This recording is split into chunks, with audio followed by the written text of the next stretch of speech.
Hello viewers, thank you for watching the video.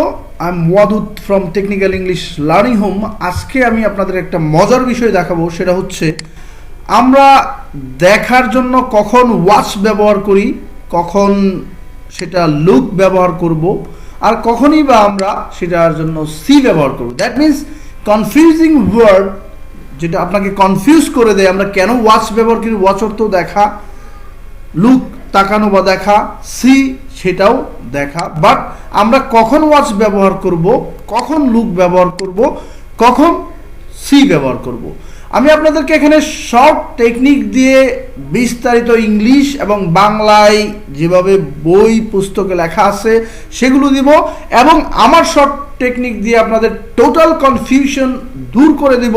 কখন watch ব্যবহার করবেন, কখন লুক ব্যবহার করবেন, কখন সি ব্যবহার করবেন। And I am giving you assurity that, আমি আপনাকে আশ্বস্ত করতেছি আমার এই ভিডিও দেখার পর আপনারা আর কখনই ওয়াচ কখন ব্যবহার করবেন, লুক কখন ব্যবহার করবেন, সি কখন ব্যবহার করবেন, 100% it will be solved. So guys, let's get started. এখানে আমরা দেখতেছি watch versus look versus see, কখন কোনটি ব্যবহার করবেন। আমরা প্রথমে কথা বলবো ওয়াচ নিয়ে, যেটা আমরা ইন্টারনেটে পাইছি, সেটা আমি আপনাকে বাংলাতে বুঝিয়ে দেব। দেখেন, ওয়াচের জন্য এখানে লেখা আছে when we watch something, যখন আমরা কোনো কিছু দেখি, we intend, আমরা ইচ্ছা নিয়ে দেখি, to look at it, but কিন্তু we are also looking at it quite intensely, আমরা এটা তীক্ষ্ণভাবে দেখি এবং সেটা ইন্টেন্সলি বলতে উইথ ফুল অ্যাটেনশন, মনোযোগের সাথে দেখি। That means when we watch something, যখন আমরা কোনো কিছু দেখি, we intend to look at it, আমরা ইচ্ছা করি সেটার দিকে তাকিয়ে দেখি, but we are also looking at it quite intensely, আমরা এটা আরও তীক্ষ্ণভাবে দেখি, ইউজুয়ালি বিকজ ইটস মুভিং, কারণ এটা মুভ করতে থাকবে। দ্যাট মিনস আপনি যদি একটা টেলিভিশন দেখেন, টেলিভিশনের দিকে আমরা তীক্ষ্ণভাবে মনোযোগ দিয়ে তাকিয়ে থাকি। ইন্টেন্সলি বলতে তীক্ষ্ণভাবে উইথ ফুল অ্যাটেনশন বোঝায়, মনোযোগ দিয়ে তাকিয়ে থাকি, এবং এই টেলিভিশনের ভিতরে ইমেজগুলো দেখবেন মুভিং করতেছে, সেগুলো আমরা মনোযোগ দিয়ে দেখে বোঝার চেষ্টা করি। সো ফর এক্সাম্পল, আমরা একটা উদাহরণ দিচ্ছি এখানে দেখেন, I watch the bus go through the traffic lights. এখানে আমি ইচ্ছা করলে আমরা বাস গোয়িংও দিতে পারবো। I watch the bus going, আমি বাসে যাওয়া আসা করতে দেখতেছিলাম, through the traffic light, traffic লাইটের ভিতর দিয়ে। তাহলে দেখেন, আপনি ওয়াচ দ্য বাস, বাস যাইতেছে একটা শহরে, যদি আপনি লুক হয়ে থাকেন, সেই শহর দেখবেন দুতলা, তিনতলা, চারতলা বাড়ির থেকে যদি আপনি নিচ দিকে তাকিয়ে বাস যাওয়া আসা দেখেন ট্রাফিক লাইট দিয়ে, সেটা আপনি মনোযোগ দিয়ে দেখেন, এবং এই যে বাসটা সেটা হচ্ছে মুভিং করতেছিল, চলতেছিল, যাইতেছিল, আসতেছিল, এরকম মুভিং থেকে যদি তীক্ষ্ণভাবে মনোযোগ দিয়ে কিছু দেখেন, তখন আপনাকে বুঝতে হবে সেই জায়গায় দেখার জন্য ব্যবহার করতে হবে ওয়াচ। যেমন আই ওয়াচ দ্য মুভি, আপনি যদি কোনো একটা সিনেমা হল অথবা টেলিভিশনে মুভি দেখেন, তাহলে দেখবেন সেটার দিকে আপনি ফোকাস করে তাকিয়ে আছেন। That means if you focused on something, আপনি যদি মনোযোগ দিয়ে কোনো কিছুর দিকে তাকিয়ে থাকেন এবং সেখানের ইমেজগুলো যদি নড়াচড়া করতে থাকে, অথবা সেই 3 ডাইমেনশনাল অবজেক্টগুলো অথবা যেগুলো থাকে, যেগুলো দিকে তাকিয়ে সেগুলো যদি নড়াচড়া করতে থাকে, তাহলে বুঝবেন সেই জায়গা হবে ওয়াচ। যেমন আমরা যখন মুভি দেখি, তখন দেখবেন যে মুভিতে আপনার মানুষগুলো, ইমেজগুলো কি করতে থাকে, নড়াচড়া করতে থাকে। যখন আপনি উপর থেকে নিচে দেখবেন বাস যাওয়া আসা করতেছে, বাসগুলো যখন মুভিং অবস্থায় থাকে, তখন সেটা হবে watch. We want to see it, আমরা এটা দেখতে চাই, we are looking at it intensely and it's normally moving, এবং সাধারণভাবে এটা মুভিং থাকবে, নড়াচড়া থাকবে, চলতে থাকবে, আসতে থাকবে, যাইতে থাকবে, ঘুরতে থাকবে, এরকম থাকবে। এখন আমি বাংলাতে সেটা বুঝি, আপনি যদি কোনো কিছু দীর্ঘক্ষণ মনোযোগ দিয়ে, that means with full attention, সম্পূর্ণ মনোযোগ দিয়ে দেখেন, তখন আপনাকে ওয়াচ ব্যবহার করতে হবে। যেমন আই এম ওয়াচিং টেলিভিশন, যেমন আই এম ওয়াচিং মুভি, আমি মুভি দেখতেছি। মুভি যদি দেখেন, আপনি মনোযোগ দিয়ে সেটার দিকে অনেকক্ষণ দীর্ঘক্ষণ তাকিয়ে থাকবেন, মনে রাখতে হবে ওয়াচ সেটা দীর্ঘক্ষণের জন্য হবে।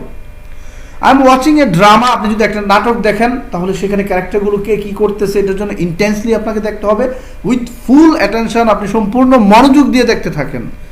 I am watching television, television দেখার ক্ষেত্রে একই। I am watching a girl, আমি একটা মেয়েকে দেখতেছি ড্যান্সিং, সে কি করতেছে, নাচতেছে অন দ্য স্টেজ, সে নাচার সময় দেখবেন সে মুভিং অবস্থায় আছে। দ্যাট মিনস কোনো কিছু যদি দীর্ঘক্ষণ আপনি মনোযোগ দিয়ে তাকিয়ে দেখেন এবং সেটা নড়াচড়া করতেছে, এই ক্ষেত্রে আপনাকে বুঝতে হবে দেখার জন্য আপনাকে ব্যবহার করতে হবে ওয়াচ। ওকে, আমরা উদাহরণসহিত বুঝলাম। এখন আমরা দেখব লুক কেন ব্যবহার করব। দেখেন আগে ইংলিশে দেখি। Look means to direct your eyes. Look means, look বুঝায় টু ডিরেক্ট ইউর আইস, আপনার চোখ দিয়ে দেখা, ইন এ পার্টিকুলার ডিরেকশন, কোনো একটা নির্দিষ্ট দিকে, উইথ ইনটেন্ট, কোনো একটা ইচ্ছা নিয়ে কোনো কিছু দেখা। আমরা ইংলিশে মনে করেন যে বুঝলাম না, আমি এখন আপনাকে বাংলাতে বুঝাবো। যদি চোখ ঘুরিয়ে দেখতে হয়, গার বা মাথা না ঘুরাতে হয় আপনাকে, তবে সেটা হবে লুক। যেমন লুক এট মাই পিকচার, আমি আপনাকে বললাম আমার ছবিটার দিকে তাকান। এখন আপনি যে ছবি দেখছেন, আপনার কি ঘাড় নাড়াইতে হয়েছে? আপনি শুধু দৃষ্টি, that means direct your eye, directing your eye, you can look at my picture. আপনি সরাসরি চোখটাকে নাড়িয়ে কি করতে পারতেছেন? আমার পিকচারটাকে দেখতে পারতেছেন। এখন আপনি যদি এটা দীর্ঘক্ষণ তাকিয়ে দেখতেন, তাহলে কি হতো? আমার ছবিটা যদি নড়াচড়া করতো, একটা ভিডিও যদি এখানে থাকতো, তাহলে আপনাকে বলতে হতো ওয়াচ। যেহেতু আপনি শুধু চোখ ঘুরিয়ে আমার ছবির দিকে তাকাইলেন, একটা ইচ্ছা নিয়ে তাকাইছেন, এটা ওয়াদুদ স্যার, এটা ওয়াদুদ স্যার দেখতে কেমন, একটু ইচ্ছা নিয়ে যদি আপনি এটা তাকান অ্যাট এ গ্ল্যান্স, এক দৃষ্টিতে, তাহলে সেটা হবে লুক। মনে রাখতে হবে লুক সেটা হবে অ্যাট এ গ্ল্যান্স, এক পলক, এবং পলক শুধুমাত্র চোখ দ্বারা হবে, সেখানে কোনো মাথা মুভ করবে না, কোনো গাড় লাড়িয়ে একদিক থেকে আরেক দিকে দেখবেন না। এখন আমি একই জিনিস যদি আপনি আমার ছবির দিকে তাকিয়ে আছেন, এখন এই দেখেন আমার ছবির দিকে আমি ক্লিক করলাম, আপনি আমার ছবির দিকে তাকিয়ে আছেন। এখন আমি যদি আপনাকে বলি ঠিক আপনার পিছন দিকে দেখেন কে দাঁড়িয়ে রয়েছে, এখন আমি পিছন দিকে তাকালাম, আমার পিছন দিকে কেউ নাই, দেখা যাচ্ছে একটা হোয়াইট বোর্ড আমি দেখতে পাচ্ছি, তাহলে আমাকে বলতে হবে I so a white board behind me, আমার পিছনে আমি একটা হোয়াইট বোর্ড দেখতেছিলাম। তাহলে আমরা কি বুঝলাম?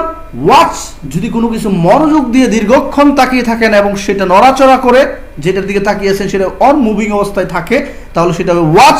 আর যদি শুধু কোনো দৃষ্টি দিয়ে, that means directing your eyes, only directing your eyes, শুধুমাত্র আপনার চোখ নাড়িয়ে যদি কোনো কিছু দেখেন, এক্ষেত্রে আপনার মাথা বা গার কোনো কিছু নাড়াচাড়া করবে না, সেটা হবে লুক। যেমন লুক এট দ্য পিকচার, আপনি আমার পিকচারের দিকে তাকান, এই যে আপনি তাকাইছেন, যেমন এখানে আছেন, আমি বললাম লুক এট মাই পিকচার, আমি আপনাকে বললাম লুক এট মাই পিকচার, সেটা কি হলো? আপনি আমার ছবির দিকে তাকালেন, এতে তাকানোর জন্য আপনার গাঢ় নাড়াইতে হবে না, মাথাও নাড়াইতে হবে না, এটা ইচ্ছা করে যদি আপনি নাড়ান সেটা তো আর করার কিছু নেই, বাট আপনার নর্মালি কি করতে হবে? চোখ ঘুরিয়ে যদি দেখেন, তাহলে সেটা হবে লুক। যেমন লুক এট দ্য বার্ড, একটা পাখি বসে আছে, এখন আপনি যদি এটা চোখ দিয়ে দেখেন যে পাখিটা কি কালার, কীরকম, এটা দেখার জন্য ইন্টেন্ট, ইচ্ছা নিয়ে যদি পাখিটার দিকে তাকান, সেটা অ্যাট এ গ্ল্যান্স, এক পলক হবে, তাহলে কি হবে? লুক। কিন্তু পাখিটা যদি মুভিং করতে থাকতো, ফ্লাইং অবস্থায় থাকতো, তাহলে হয়ে যেত ওয়াচ, যদি দীর্ঘক্ষণ তাকিয়ে থাকতেন। মনে রাখবেন, শর্ট টাইম লুক, দীর্ঘক্ষণ watch. Look over the gate, এখন আপনি গেটের উপরে তাকালেন, এই জন্য আপনার মাথা নাড়াতে হবে না, তাহলে আপনি বুঝলেন যে মাথা অথবা গান না নাড়িয়ে যদি শুধু চোখ দৃষ্টি দিয়ে আপনি কোনো কিছু দেখেন, কোনো একটা ইচ্ছা নিয়ে, তাহলে সেইটার জন্য আপনাকে ব্যবহার করতে হবে লুক। যেমন লুক ওভার দ্য গেট, গেটের উপরে তাকালেন, আপনার সামনে একটা গেট আছে, আমি বললাম লুক ওভার দ্য গেট, গেটের উপরে তাকাও, সেক্ষেত্রে আপনাকে কি শুধুমাত্র চোখটা উপরে উঠালেই আলটিমেটলি আপনি দেখতে পাবেন, এই ক্ষেত্রে আপনাকে ব্যবহার করতে হবে লুক। এখন আমরা দেখব সি কেন ব্যবহার করি। দেখেন এখানে লেখা আছে when we say see, আমরা যখন সি বলি, we are normally talking about something, আমরা নর্মালি সাধারণত কোনো একটা জিনিস নিয়ে কথা বলতেছি, we can't avoid, আমরা এটাকে কি করতে পারবো না, এড়িয়ে যেতে পারবো না। সো ফর এক্সাম্পল, সেটা আকস্মিক হঠাৎ করে আপনার সামনে এসে পড়বে।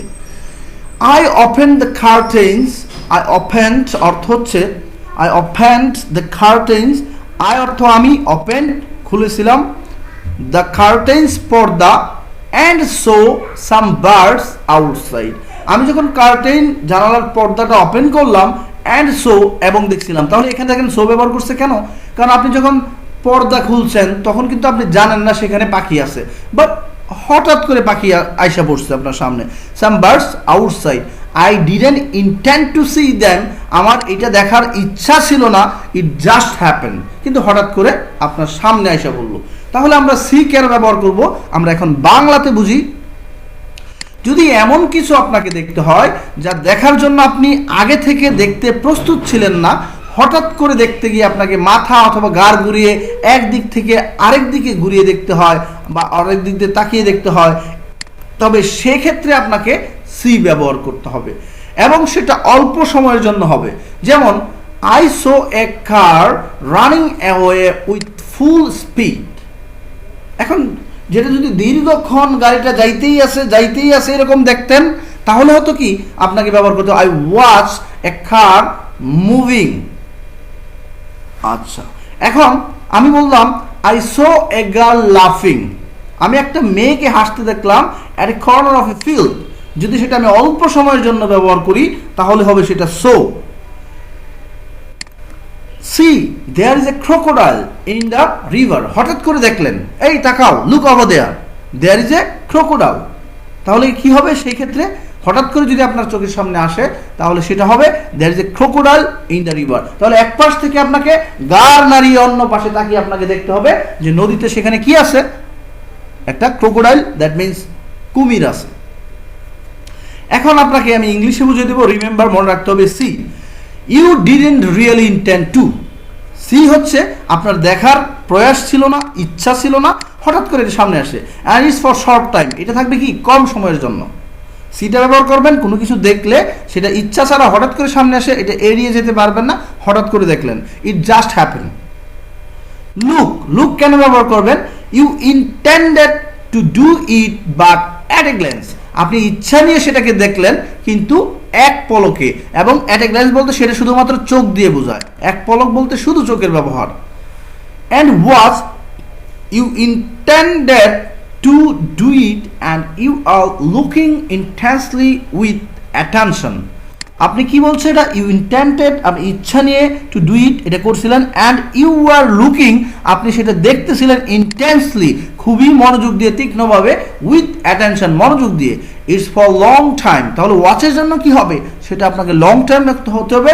ইউজুয়ালি, সাধারণত, বিকজ, কারণ, ইট ওয়াজ মুভিং, কারণ এটা তীক্ষ্ণভাবে কেন দেখতেছেন? ইট ওয়াজ মুভিং, সেই মুভিংটা সেখানে কি ঘটতেছিল আপনি এটা দেখার জন্য যখন দীর্ঘ সময় আপনি এটার দিকে তাকিয়ে থাকবেন তখন সেটা হবে ওয়াচ। এখন আমরা বাংলাতে নোট দেই, মনে রাখবেন এক পলক দেখবেন সেটা হবে শুধু চোখ গড়িয়ে, তাহলে ব্যবহার করবেন লুক। ওকে, সেখানে কোনো গাড় নাড়াবেন না, মাথা নাড়াবেন না, এবং দ্যাটস ফর শর্ট টাইম, চোখ দিয়ে শুধু দৃষ্টি দিয়ে দেখবেন।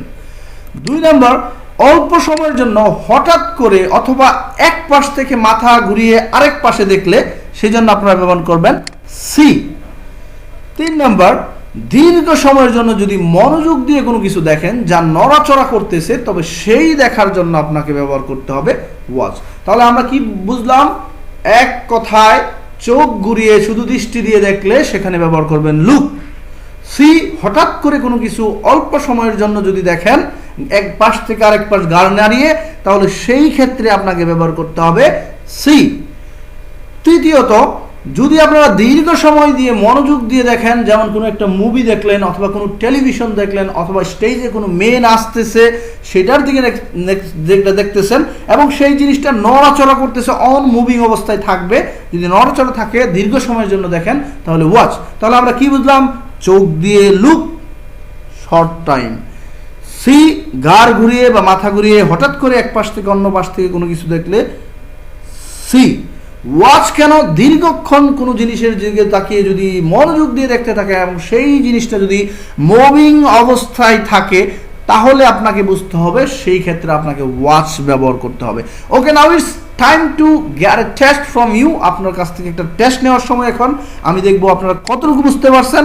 যেমন এখানে দেখেন, I was dash the bus going through the traffic lights. আমি বাসের নড়াচড়া চলাফেরা দেখতেছিলাম, উপর থেকে ধরেন আমি একটা ছাদ থেকে দেখতেছি ট্রাফিক লাইট দিয়ে বাসগুলো যাইতেছে আসতেছে। এই ক্ষেত্রে আপনি কি ওয়াচ ব্যবহার করবেন নাকি সি ব্যবহার করবেন নাকি লুক ব্যবহার করবেন? This is the question for you and you will have to answer the question here. আপনাকে এই প্রশ্নটার উত্তর করতে হবে। Secondly, she was dash at the picture. এখানে কি আপনারা লুকিং ব্যবহার করবেন? আগেরটা ওয়াচিং, দেখবেন আপনি কি কি তিনটা থেকে একটা নেবেন, ওয়াচিং নেবেন নাকি লুকিং নেবেন নাকি সিইং নেবেন। আচ্ছা, এখন ইন দ্য সেম ওয়ে এইটার মধ্যেও আপনারা দেখবেন আপনারা এখানে ওয়াচিং ব্যবহার করবেন নাকি লুকিং ব্যবহার করবেন নাকি seeing. She was dash at the picture to know who he is. কোন একটা পিকচারের দিকে তাকালেন, দ্যাটস ফর শর্ট টাইম, তাহলে আপনাকে বুঝতে হবে এখানে ওয়াচিং, লুকিং না সিং। 3 নম্বর, when he opened the door, যখন আমরা দরজাটা খুলছিলাম, when he opened the door, when he opened the door, যখন সে opened the door, যখন সে দরজাটা খুললো, he dashed a beggar calling, সে দেখলো একটা বেগার। এখানে কি আপনি সি ব্যবহার করবেন নাকি পাস্ট ফর্ম হবে? এখানে সির পাস্ট ফর্ম হচ্ছে see, saw, seen, watch, watched, watched, look, looked, looked. মনে রাখবেন সি, স, সিন সেটা হচ্ছে স্ট্রং ভার্ব, আর ওয়াস্ট, ওয়াস্ট, আর লুকড, লুকড এটা হচ্ছে উইক ভার্ব। তাহলে আমরা এখানে ব্যবহার করব পাস্ট ফর্ম, যেহেতু আগেরটা পাস্ট ফর্ম আছে। সো ব্যবহার করবেন নাকি লুকড ব্যবহার করবেন নাকি ওয়াস্ট ব্যবহার করবেন? This is the question for all of you and guys, you will have to answer the questions, যাতে করে আমি আপনার বুঝতে পারি আপনার কি আমার কথাগুলো বুঝতে পারছেন নাকি আমি এতক্ষণ শুধুই ব্লা ব্লা ব্লা ব্লা ব্লা পেছাল পেরে গেলাম। যদি ভাই আমার কথাগুলো বুঝতে পারেন যে ওয়াচ কেন হয়, সি কেন হয়, লুক কেন হয়, তাহলে আমাকে বলবেন। আমি এই ধরনের কনফিউজিং ওয়ার্ডগুলো ইংলিশে বাংলাতে আমি আপনাদেরকে বুঝিয়ে দেব। আমরা আরেকটু ইংলিশ কয়েকটা উদাহরণ দেখব এবং কেন ঘটছে সেটার কারণ আমরা বের করব। যেমন এখানে দেখেন, Janet saw the sun coming in through the window, Janet দেখছিল দ্য সান কামিং, সূর্যের আলো আসতেছে, ইন থ্রু দ্য উইন্ডো জানলা দিয়ে আসতেছিল। এখন এটা কি হবে? সো হলো কেন? আমরা এখানে দেখি, শি নোটিস দ্য সানলাইট, সে সূর্যের আলোটাকে লক্ষ্য করছিল। When he opened the window, যখন সে দরজাটা খুললো হঠাৎ করে সূর্যের আলো আসলো, তাহলে হঠাৎ করে কোনো কিছু আসলে সেখানে সো হয়, তাহলে বুঝতে পারলেন। এরপরে আবার দেখেন, Janet looks towards the window, Janet looks তাকালো towards the window because she wants to know if it is morning yet. তাহলে জানলার দিকে যদি তাকায়, জানলা খুললেন, জানলার দিকে তাকালেন, জানলা দিয়ে এখন বাহিরে দেখলেন, শুধু দৃষ্টি গেল, সে দেখার একটা ইচ্ছা নিয়ে কিন্তু দেখতেছেন। যদি ইচ্ছাটা কি ছিল যে এখানে কি মর্নিং হয়েছে কিনা, she wants to know if it is morning yet, এখনো সকাল হয়েছে কিনা এইটা জানার জন্য সে শর্ট টাইমের জন্য সে এখানে শুধু দৃষ্টি দিয়ে তাকাইছে। দ্যাট ইজ ওয়াই, এটা হচ্ছে কি সে ইচ্ছা নিয়ে তাকাইছিল, হঠাৎ করে কিন্তু আসে নাই, উপরে একটা হঠাৎ করে আসছিল, এই জন্য সো। যখন ইচ্ছা যে সকাল হয়েছে কিনা এটা জানার জন্য গেল, তখন হইল লুক। এখন দেখবো Janet watches the sun come up in the morning, Janet দেখে the San Surya come up কিভাবে উঠে আসে ইন দ্য মর্নিং, সকালবেলা সূর্য কিভাবে উঠে। তাহলে সেটা কি সূর্য উঠা যদি আপনি যদি কক্সবাজার কিংবা কি বলে যে কোনো জায়গায় যদি সূর্যাস্ত অথবা সূর্যোদয় দেখতে চান, সেটা পিরিয়ড অফ টাইম, নির্দিষ্ট একটা সময়, দীর্ঘ সময় ধরে আপনার তাকিয়ে থাকতে হবে সেই সূর্যের দিকে। আর তীক্ষ্ণভাবে দীর্ঘক্ষণ যদি কোনো সূর্যের দিকে তাকিয়ে থাকেন, সেই ক্ষেত্রে আপনাকে ব্যবহার করতে হবে watches. In the same way এখানে ওয়াচেস ব্যবহার করছে। কেন দেখেন লিখছে, she pays attention to the rising sun, সে মনোযোগ দিয়েছিল টু দ্য রাইজিং সান, সূর্যোদয়ের দিকে, for a period of time, নির্দিষ্ট একটা সময়ের জন্য। এরপর দেখেন, Janet sees that game is on TV, Janet হঠাৎ করে দেখলো টিভি উপর গেম অন করা, but she does not watch it with her sister, কিন্তু সে তার বোনকে নিয়ে এটা বসে দেখে না। ওয়াচ যদি ব্যবহার করেন তাহলে লং টাইম। যেমন এখানে বুঝাইছে, দেখেন, she notice the game on TV, সে লক্ষ্য করছিল গেম টিভিতে অন করা, but she does not sit down, সে বসছিল না, অ্যান্ড পে অ্যাটেনশন, মনোযোগ দিছিল না, to it for a period of, নির্দিষ্ট কোনো সময়ের জন্য। লুক আপ দেয়ার, হঠাৎ করে অন্যদিকে তাকানো, যে ওই দিকে দেখো, তখন আপনাকে কী করতে হবে? গার ঘুরাতে হবে। Do you see that airplane, দেখেন উপরে, আমি আপনাকে বললাম আপনি দিকে দেখছেন, এই যে উপরে দেখেন একটা প্লেন যাইতেছে, তখন আপনি কি করবেন? গাড়িটা ঘুরিয়ে উপরের দিকে তাকাবেন। এই ক্ষেত্রে আপনাকে সি ব্যবহার করতে হবে। Okay guys, if you like the video, I will be ready with another video. I will come back again with another video which will be confusing word here or listen in the next video. So guys, if you want to watch the video again, আপনি যদি এই ধরনের video again পেতে চান, please দয়া করে like, share এবং subscribe করবেন to my channel for getting new video tips and tricks every day. Okay guys, thank you so much.